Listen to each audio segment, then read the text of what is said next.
نحمدہ ونصلی علی رسولہ الکریم اما بعد السلام علیکم ورحمۃ اللہ وبرکاتہ۔ خلاصۃ القرآن رکوع برکوع سورہ الحج۔ اعوذ باللہ من الشیطان الرجیم بسم اللہ الرحمن الرحیم۔ سورہ الحج رکوع نمبر 1 آیت نمبر 1 سے لے کے 10 تک۔ اس رکوع کا جو ٹاپک ہے وہ یہ کہ اللہ کی عظیم قدرتوں کا بیان۔ پہلے رکوع میں قیامت کے واقعہ ہونے کا ذکر ہے۔ روز قیامت دودھ پلانے والیاں اپنے دودھ پیتے بچوں کو چھوڑ دیں گی، حمل والیاں اپنا حمل گرا دیں گی، لوگ دیوانے نظر آئیں گے، حالانکہ وہ دیوانے نہیں ہوں گے بلکہ ان پہ اللہ کا عذاب ہوگا، بڑا شدید ہوگا۔ لوگوں میں سے ایسے بھی ہوں گے جو اللہ کی اس قدرت کے بارے میں شک کرتے ہیں۔ ہر انسان کو مرنے کے بعد دوبارہ زندہ کرے گا۔ کیا وہ غور نہیں کرتے کہ اللہ نے پہلے انسان کو مٹی سے پیدا کیا، پھر اس نے نسل انسانی کو نطفے سے افزائش کی، نطفے کو جمع ہوئے خون کی بوٹی، پھر بوٹی پر نقش و نگار بنا کر انسان کی نقشہ کشی کی۔ اس کے بعد انسان کو ایک ایسے صحیح سالم بچے کے طور پر دنیا میں بھیج دیا۔ پھر رفتہ رفتہ انسان اپنی عمر کے مختلف مراحل طے کرتے کرتے بڑھاپے تک پہنچ گیا۔ اسی طرح سے کیا وہ دیکھتے نہیں کہ اللہ نے مردہ زمین کو زندہ کیا، اسی میں طرح طرح کے خوبصورت پودے اور نباتات پیدا کیے۔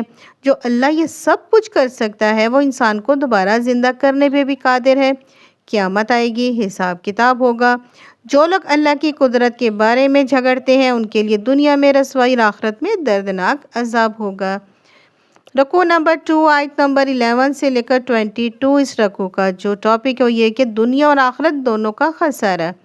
دوسرے رکوع میں بیان کیا گیا ہے کہ کچھ لوگ اللہ کی بندگی کرتے ہیں، کنارے کنارے رہ کر فائدہ نظر آئے تو آگے بڑھتے ہیں، قربانی دینی پڑے تو پیچھے ہٹ جاتے ہیں۔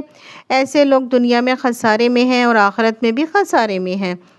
روز قیامت اللہ مخلص اہل ایمان کو جنت میں داخل فرمائے گا۔ اس کے علاوہ کافر جہنم کے دردناک عذاب میں دوچار ہوں گے۔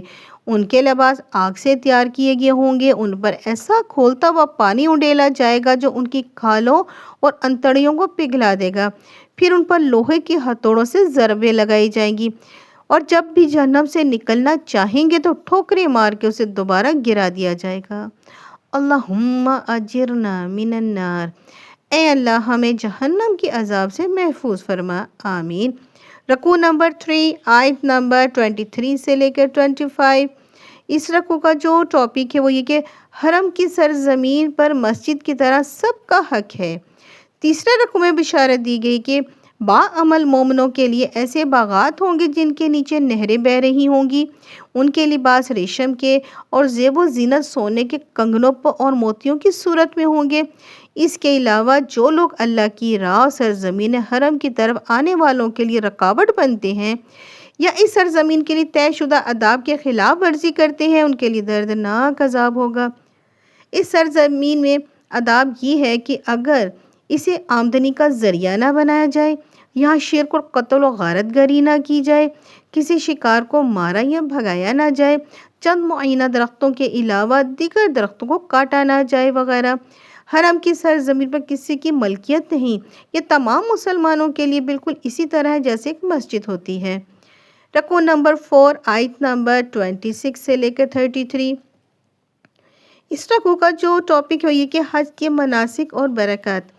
چوتھے رکوع میں بیان ہوا کہ حضرت ابراہیم علیہ السلام کو اللہ سبحانہ وتعالیٰ نے حکم دیا کہ مسجد حرام میں صفائی اور طہارت کا خاص اہتمام کریں اور اس گھر کو شرک و نجاست سے پاک رکھیں، لوگوں کو حج کی ادائیگی کے لیے پکاریں تو اللہ سبحانہ وتعالیٰ ان کی پکار کو دنیا کے ہر کونے تک پہنچا دے گا اور لوگ قیامت تک بڑے ذوق و شوق سے حج کی ادائیگی کے لیے آتے رہیں گے۔ حج کی وجہ سے جذبات ایمانی کو جلا حاصل ہوتی ہے، عبادات کا کئی گنا ثواب ملتا ہے، کئی معاشی اور معاشرتی فوائد حاصل ہوتے ہیں۔ قربانی کی عبادت، احرام اتار کر غسل کرنا اور طواف زیارت کرنا مناسک حج ارکان میں شامل ہے۔ حج کی عبادت کا حاصل یہ ہے کہ انسان ہر قسم کی شرک، جھوٹ اور اللہ کی نافرمانی سے اجتناب کرے۔ شرک کرنے والا ایسا بد نصیب ہے کہ وہ تو توحید کے سر بلند مرتبہ سے گرتا ہے تو خواہش نفس اسے بہت دور تک پستی میں گرا دیتی ہے، یا پنڈت، پروہت، دنیا داری، پیروں جیسے وحشی ترین پرندے اس کے مال و وسائل کو نوچ نوچ کر کھا جاتے ہیں۔ رکوع نمبر 5 آیت نمبر 34 سے لے کر 38۔ اس رکوع کا جو ٹاپک ہے یہ ہے کہ قربانی کا حکم، روح اور مقصد۔ 5ویں رکوع میں آگاہ کیا گیا ہے کہ اللہ سبحانہ و تعالیٰ نے ہر امت کے لیے قربانی کی عبادت طے فرمائی ہے۔ اس کی صورت یہ ہے کہ حلال جانوروں کو اللہ کی راہ میں اور اللہ کے نام پر ذبح کیا جائے۔ یہ اللہ کا حکم ہے، اس پر عمل کرنا خواہ اس کی حکمت ہماری ناقص عقل میں آئے یا نہ آئے۔ قربانی کی روح تقویٰ ہے، یعنی جذبہ کہ انسان اپنی خواہشات اور مرغوبات نفس کو اللہ کی مرضی کے سامنے قربان کر دے۔ اس عبادت کا مقصد اللہ کی بڑائی کو قائم کرنے کی کوشش کرنا ہے۔ جانور ذبح کرتے ہوئے تو کہہ دیا اللہ اکبر، یعنی اللہ ہی بڑا ہے، لیکن کیا واقعی ہماری زندگی کے جملے معاملات میں اللہ بڑا ہے؟ کیا اس کی مرضی، اس کا قانون ہمارے گھر، ہمارے معاشرے، ہمارے ملک میں نافذ ہے؟ اگر نہیں تو قربانی کی عبادت ہر سال ہمیں اس مقصد کے لیے جدوجہد کرنے کا فریضہ یاد دلاتی ہے۔ رکوع نمبر 6 آیت نمبر 39 سے لے کر 48۔ اس رکوع کا جو ٹاپک ہے یہ کہ قتال فی سبیل اللہ کی اجازت۔ 6 رکوع میں شامل آیات دوران سفر ہجرت نازل ہوئی۔ مکی دور میں مسلمانوں کو حکم تھا کہ کفار کے ظلم و تشدد کے جواب میں ہاتھ نہ اٹھائیں تاکہ انہیں مسلمانوں کو کچلنے کا جواز نہ ملے۔ اس رکوع میں مسلمانوں کو ایسے ظالموں کے خلاف جنگ کرنے کی اجازت دی جا رہی ہے جنہوں نے ان پر ظلم کیا، انہیں ہجرت پر مجبور کیا۔ اللہ کی طرف سے مسلمانوں کو نصرت و فتح کی بشارت دی جا رہی ہے۔ ظلم کے خاتمے کے بعد جب مسلمانوں کو اقتدار ملے گا تو وہ نماز اور زکوٰۃ قائم کریں گے، اس کے نظام کو قائم کریں گے، اچھی اقتدار کو فروغ دیں گے، ہر برائی کو مٹا دیں گے۔ رکوع نمبر 7 آیت نمبر 49 سے لے کر 57۔ اس رکوع کا جو ٹاپک ہے یہ کہ شیطان کی آمیزش، اللہ کی طرف سے اصلاح۔ 7ویں رکوع میں شیطان کی پیدا کردہ فتنے کا ذکر ہے۔ جب بھی کوئی نبی اللہ کے کسی حکم پر عمل درآمد کے لیے منصوبہ بندی فرماتے تھے تو شیطان ان کے منصوبے کچھ آمیزش کرنے کی کوشش کرتا تھا۔ یہ آمیزش ایسے لوگوں کی خبث و باطن کو ظاہر کر دیتی تھی جن کے دلوں میں ٹیڑھ ہوتا تھا۔ پھر اللہ شیطان کی شامل کردہ آمیزش کو مٹا کر اپنی حکم کی صداقت ثابت کر دیتا، جس سے سچے مومنوں کے ایمان اور یقین میں اضافہ ہو جاتا۔ سورہ انعام کی آیت نمبر 89 میں اللہ تعالیٰ نے بشارت دی کہ اگر مکہ والے قرآن کی ناقدری کر رہے ہیں تو اب ایک اور قوم کے لیے طے کر دیا گیا کہ اس کی ناقدری نہیں کرے گی۔ نبی کریم صلی اللہ علیہ وسلم کا گمان تھا کہ یہ اہل طائف ہیں۔ وہ آپ صلی اللہ علیہ وسلم طائف کی طرف گئے تو لیکن انہوں نے مکہ والوں سے بھی زیادہ دشمنی کا مظاہرہ کیا۔ جن کے دلوں میں خباثت تھی انہوں نے اللہ کی طرف سے دی گئی مذکورہ بشارت کو غلط قرار دیا۔ اللہ سبحانہ و تعالیٰ نے اہل مدینہ کو اسلام قبول کرنے کی توفیق دی، ان کی حق میں بشارت کو سچ ثابت کر دیا۔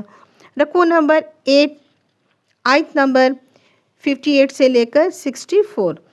اس رکوع کا جو ٹاپک ہے یہ کہ ہجرت کے بعد بھی آزمائشیں آئیں گی۔ 8ویں رکوع میں بشارت دی گئی کہ دوران سفر ہجرت کسی کو شہید کر دیا گیا یا فوت ہو گیا تو ہر صورت میں اللہ اسے بہترین ٹھکانہ اور عمدہ رزق عطا فرمائے گا۔ البتہ ہجرت کے بعد بھی امتحانات ختم نہیں ہوں گے۔ کفار کے ساتھ جنگیں ہوں گی، ان جنگوں میں کبھی فتح اور کبھی وقتی شکست ہوگی۔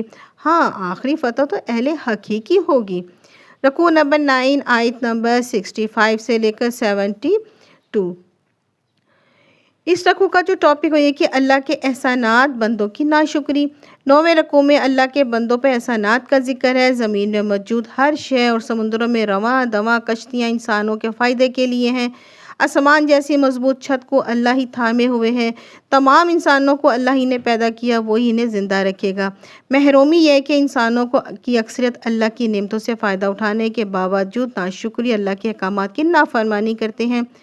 بعض ناشکرے تو ایسے ہیں جو اللہ کی آیات سن کر مشتعل ہو جاتے ہیں اور تلاوت کرنے والوں پر دست اندازی کرنے لگتے ہیں۔ انہیں اللہ کی آیات کا سننا جس قدر ناگوار لگتا ہے اس سے کہیں زیادہ ناگوار جہنم کی آگ ہوگی، ان میں بد نصیبوں کو جھونک دیا جائے گا۔ رکوع نمبر 10 آیت نمبر 73 سے لے کر 78۔ اس کا جو ٹاپک ہوگا دعوت ایمان اور دعوت عمل۔ آخری رکوع میں 4 آیات میں دعوت ایمان اور 2 آیات میں دعوت عمل ہے۔ ایمان کے ذیل میں فرمایا کہ اللہ کے سوا جن معبودوں کو پکارا جاتا ہے وہ سب کے سب مل کر ایک مکھی نہیں بنا سکتے۔ مکھی بنانا تو دور کی بات ہے، وہ تو اس قدر لاچار ہے کہ مکھی اگر ان کے سامنے سے غذا کا کوئی ذرہ لے کر اڑے تو ان سے چھین نہیں سکتے۔ انسان اللہ کو چھوڑ کر دیگر معبودوں سے ایسے مانگتا ہے کہ اللہ کی بے حد و حساب قدرتوں کی معرفت نہیں رکھتے۔